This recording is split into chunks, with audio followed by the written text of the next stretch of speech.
Je m'appelle Ada Gomis, journaliste pour la chaîne O2Zone. Nous vous proposons de partir tout de suite à la découverte du métier de restauratrice de tableaux. Quel genre d'études avez-vous fait?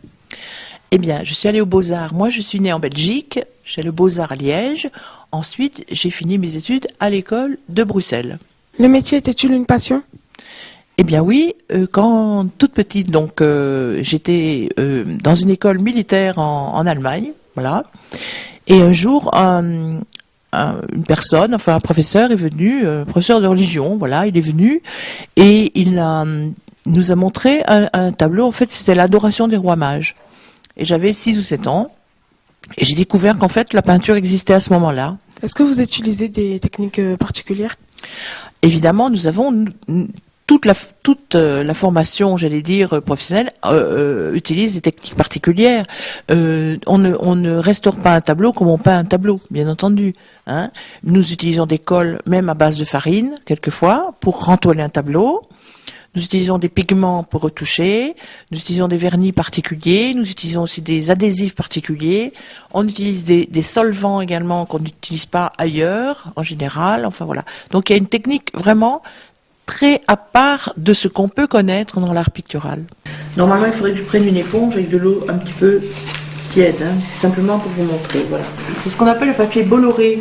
En fait, c'est un papier on a posé ce papier sur toute la couche picturale, de façon à ce que les écailles ne sautent pas, qu'elles soient plus ou moins consolidées.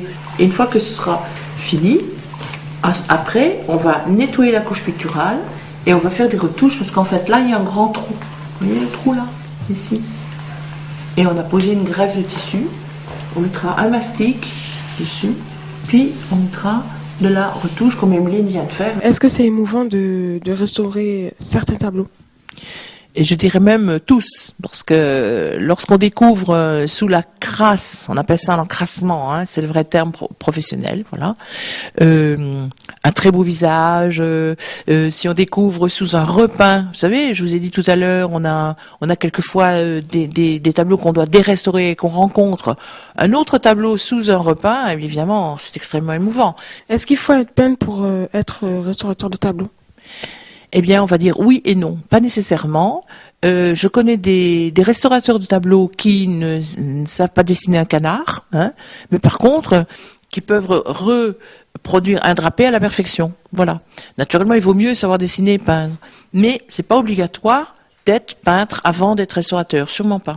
Est-ce que vous pouvez restaurer tous les tableaux même si vous les aimez pas? La notion de beauté, elle est terriblement subjective. Voilà. Moi, je pense, avec l'âge que j'ai, l'expérience, que tout peut être beau. En fait, à partir du moment où on a ce respect, non seulement de l'individu qui l'a peint, mais du propriétaire de l'œuvre, comme c'est le propriétaire de l'œuvre qui attribue la beauté à ce peintre, moi je ne peux pas dire, monsieur, votre tableau est laid.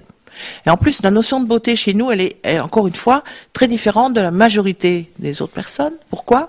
Parce que quand nous travaillons sur un tableau, en fait, on ne voit que des petits morceaux de 5 en 5 cm de côté. Voyez-vous? Donc chaque petit morceau d'un tableau peut être très beau. Quelles évolutions sont possibles dans votre métier?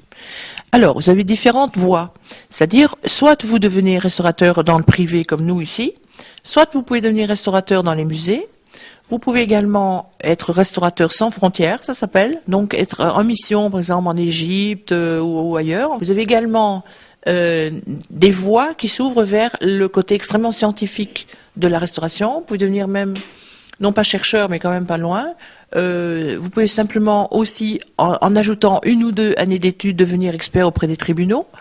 Vous pouvez faire un tas de choses, mais c'est énorme. Il n'y a pas que le travail du pinceau, du rentoilage, etc. Enfin, il y a énormément de possibilités et il y a un éventail de possibilités dans la profession. Et c'est toujours très passionnant.